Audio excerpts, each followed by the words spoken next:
मी भाऊ तोरसेकर. तुम्ही बघत आहात प्रतिपक्ष. मित्रांनो,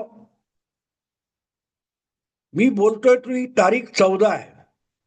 14 जानेवारी 2026. आणि उद्या म्हणजे कदाचित हा व्हिडिओ तुम्ही उद्याच बघाल, म्हणजे 15 जानेवारी 2026, ज्या दिवशी राज्यातल्या मुंबई सहित 29 महापालिकांसाठी मतदान होणार आहे. आणि त्या मतदानामध्ये काय होईल याचे वेगवेगळे अंदाज आडाखे यापूर्वी आलेले.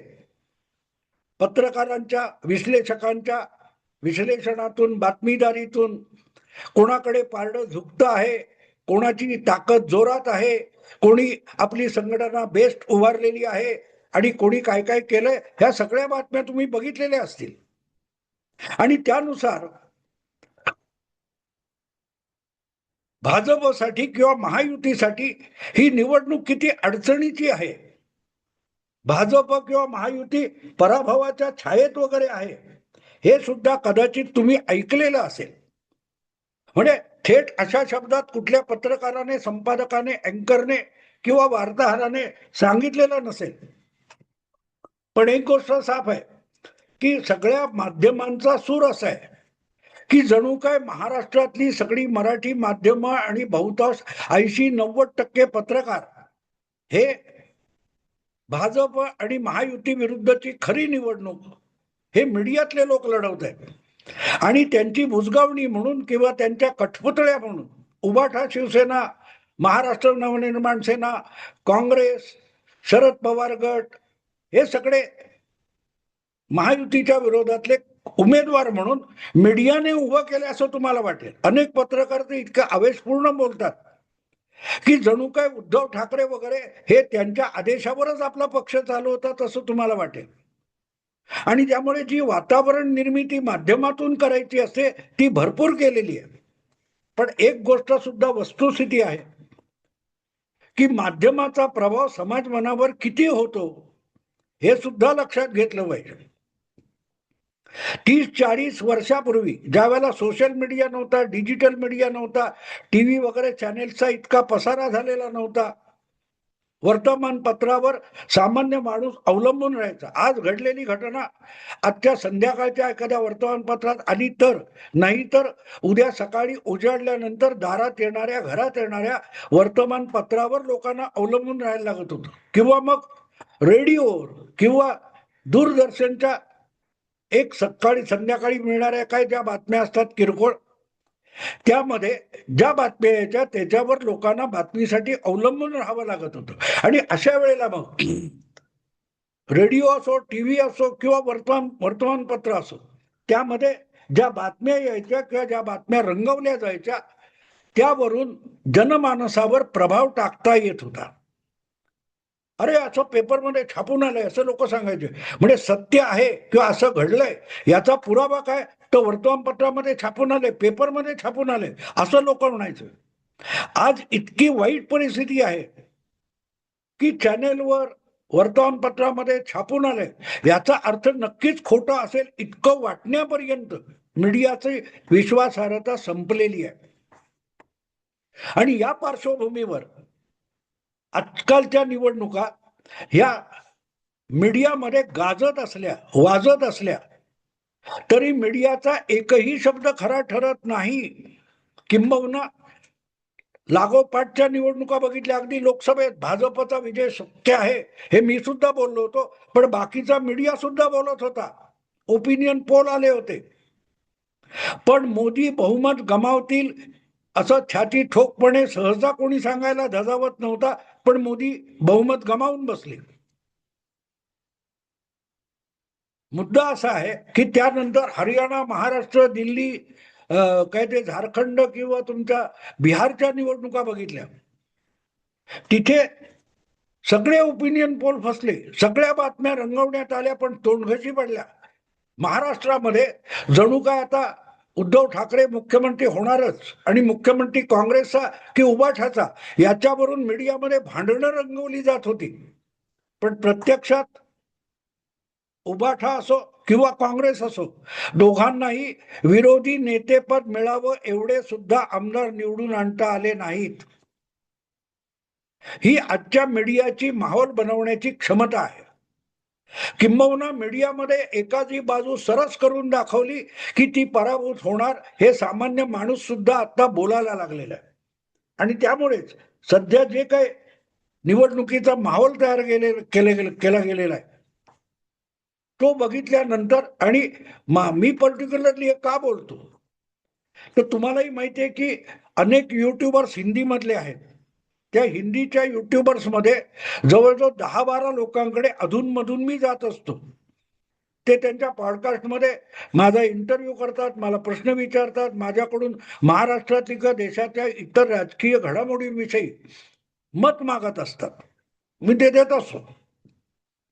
त्यामुळे गेल्या आठवड्याभरात मला ज्या या हिंदी भाषिक यूट्यूबर्सनी प्रश्न विचारला की महाराष्ट्र में क्या होने जा रहा है, महापालिका निवडणुकांचा निकाल कसा असेल, तर मी त्यांना सांगितलं, तुम्हाला माहिती आहे महापालिकेच्या निवडणुका आहेत, पण महाराष्ट्रातल्या 70-80% नागरिकांना, मतदारांना सुद्धा निवडणुका होत आहेत ते ठाऊक नाही.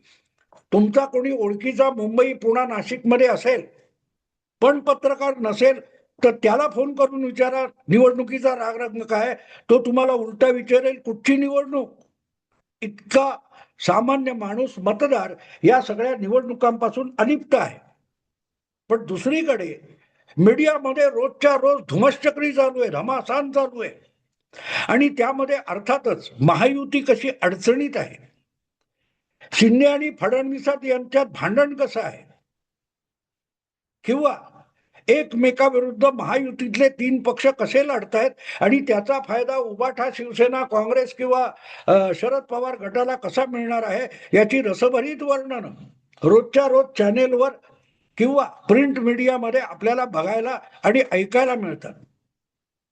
आणि मग हा सगळा माहोल बघितल्यानंतर परत ते उत्तर भारतीय पत्रकार मला विचारतात, हिंदी भाषिक विचारतात की अरे हे तो, म्हणून त्यांना म्हटलं की मीडियामध्ये बातम्या चालू आहेत, मीडियामध्ये निवडणूक आहे, पण जमिनीवर यातलं काहीही नाहीये.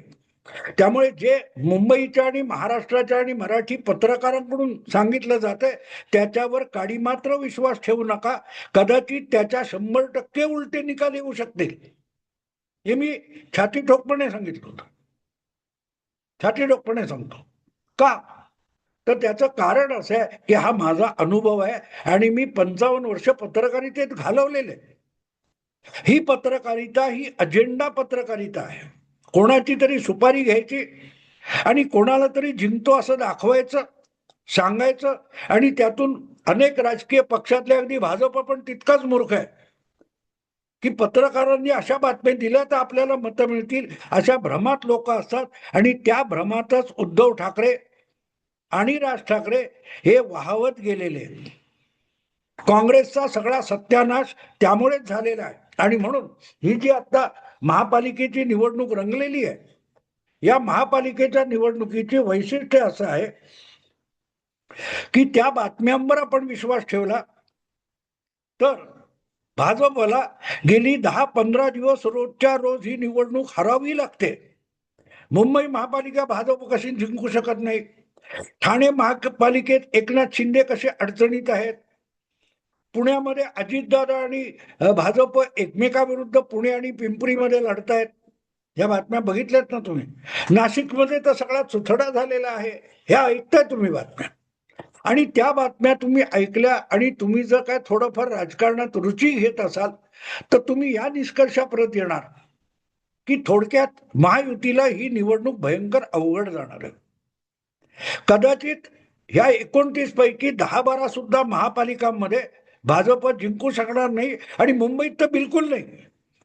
कारण मुंबईचा माणूस गेली 15-20 वर्ष उपाशी राहून 2 ठाकरे बंधू एकत्र कधी येतील म्हणून व्रतस्थ असल्यासारखा मराठी माणूस ठाकरे बंधूंच्या मनोमिलनासाठी तडफडत होता. आणि आता तो एकत्र आला असेल तर मग मुंबई महापालिकेमध्ये त्यांना विजयी करण्याचं करूनच आपल्या व्रताची मराठी माणूस सांगता करणार आहे. अशा पद्धतीची जी वर्णनं आपण बातम्यांमधून ऐकतो ती ऐकली तर आपल्याला असं वाटेल की मुंबईमध्ये जो काय 40-38% मराठी नागरिक आहे, मतदार आहे, तो सगळीच्या सगळी आपली टक्केवारी हे उद्धव ठाकरेंच्या पारड्यात टाकणार आहे, राज ठाकरेंच्या पारड्यात टाकणार आहे, ठाकरे ब्रँडच्या पारड्यात टाकणार आहे, अधिक ते कमी पडेल म्हणून मुस्लिम सुद्धा एक गठ्ठा उभा ठाला मतदान करणार आहे. आणि त्यामुळे साधारणतः 227 पैकी 1.25 ते 200 जागा या ठाकरे बंधूंच्या निवडून येतील आणि मग भाजप, एकनाथ शिंदे, काँग्रेस वगैरेसाठी उरलेल्या 27 जागा ते कृपा मेहरबानी म्हणून सोडून देतील असं तुम्हाला वाटणं स्वाभाविक आहे, जर तुम्ही बातम्या मनपूर्वक सिरियसली वाचत असाल तर. पण तुम्ही बातम्या वाचतच नसाल तर मग मला खात्री आहे तुम्हालाही माहिती आहे निकाल कसे लागतील आणि काय लागतील, कारण मतदार तर तुम्हीच आहात. त्यामुळे अशा बोगस बातम्यांमधून किंवा असा माहोल बनवण्यातून मूर्ख ठरण्या इतका मतदार आज बुद्धू राहिलेला नाही. काँग्रेस आणि प्रकाश आंबेडकरांची युती आघाडी काय ती झाली, जागा वाटप झालं आणि काँग्रेसकडे अधिकाधिक जागा मागणारे प्रकाश आंबेडकर जागा मिळाल्या 62 आणि त्यातल्या 18 जागी उमेदवारच उभे करू शकले नाही. किरीट सोमय्याच्या विरुद्ध जो आपला हाडवैरी मानतात ठाकरे बंधू, त्या किरीट सोमय्याच्या मुलाविरुद्ध आपल्या पक्षाचा उमेदवार टिकवून ठेवणं सुद्धा उद्धव ठाकरेंना जमलं नाही. म्हणजे आपण ज्यांना हरवायचे त्यांच्यावर आपलं बारीक लक्ष असलं पाहिजे, एवढं सुद्धा भान जर ठाकरे बंधूंकडे नसेल तर मग एक गोष्ट होते की ही निवडणूक त्यांच्यासाठी सोपी नसते. आणि म्हणून मला खात्री आहे की उद्या म्हणजे 16 तारीखला मतमोजणी होईपर्यंत आणि मतमोजणी संपेपर्यंत भाजपला हरावी लागणार निवडणूक. मुंबईच नव्हे, मुंबई सकट ठाणा, कल्याण, डोंबिवली, पुणे, नाशिक, नागपूर, संभाजीनगर या सगळ्या महापालिका महायुती आणि भाजप हरणार याविषयी तुमच्या मनात शंका नसेल, जर तुम्ही अशा बातम्यांवर विसंबून असाल तर. नसेल तर गोष्ट साधी सरळ आहे, तुम्हाला माहिती आहे तुम्ही कोणाला मत देणार आहात. पण तोपर्यंत बातम्यांचा सूर विश्वासार्ह वाटत असेल तर खात्री बाळगा, या सगळ्या ठिकाणी भाजपला आणि महायुतीला पराभूत व्हावं लागणार आहे मतमोजणीची सुरुवात होऊन 1 तास होईपर्यंत. काय सकाळी 8ला वगैरे मतमोजणी सुरू होणार असेल तर साधारण 16 तारीखला 9-10 वाजेपर्यंत भाजपला निवडणुकीत पराभूत होण्याखेरीज पर्याय नाही, कारण बातम्याच तशा आहेत. आणि मग हळूहळू करत मतमोजणी पुढे सरकत जाईल, तसतसं चित्र पालटत जाईल आणि गेले 1.5-2 महिने ज्या प्रकारच्या बातम्या तुम्ही वाचलेल्या आहेत, जे जे विश्लेषण तुम्ही ऐकलेलं आहे माध्यमातून, ते कसं धादांत खोटारडेपणा होता याची साक्ष 16 तारीखची मतमोजणी पूर्ण होता होता तुम्हाला मिळणार आहे. मी बाकीचे ओपिनियन पोल सोडून द्या, ते अंदाज असतात, पण ज्या प्रकारे ग्राउंड रिपोर्ट करणं, भाजपच्या मीटिंगमध्ये मुद्दाम जायचं आणि तिथे आलेले खरोखरच प्रामाणिक आहेत का, अमुक आहेत का, तमुक आहेत का याचा शोध घेण्याचा प्रयत्न करणं, पण तीच गोष्ट उद्धव ठाकरेंच्या सभेत जाऊन न करणं, अशा प्रकारची जी पत्रकारिता आहे ती पत्रकारिता बघितली की कळते की या निवडणुकीत पत्रकार भाजपला आणि महायुतीला हरवण्यासाठी कंबर कसून उतरलेले. त्यामुळे प्रत्यक्ष मतमोजणीत उद्धव ठाकरे वगैरेंचा पराभव झाला तरी खरा पराभव भूमिकांचा पराभव हा पत्रकारांचा होणार आहे. आणि तो पत्रकारांचा, मीडियाचा, विश्लेषणकर्त्यांचा पराभव होईपर्यंत आणि त्याच्यावर निवडणूक आयोगाचं शिक्कामोर्तब होईपर्यंत मात्र भाजपला पराभूत व्हावं लागेल. 16 जानेवारी 2026 सकाळी 8-9 वाजेपर्यंत, कदाचित 10 वाजेपर्यंत भाजपला हा पराभव पचवावाच लागेल.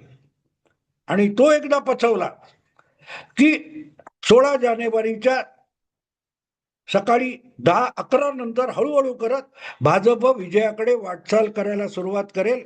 एवढंच बोलून थांबतो. बाकी निकालानंतर भेटू.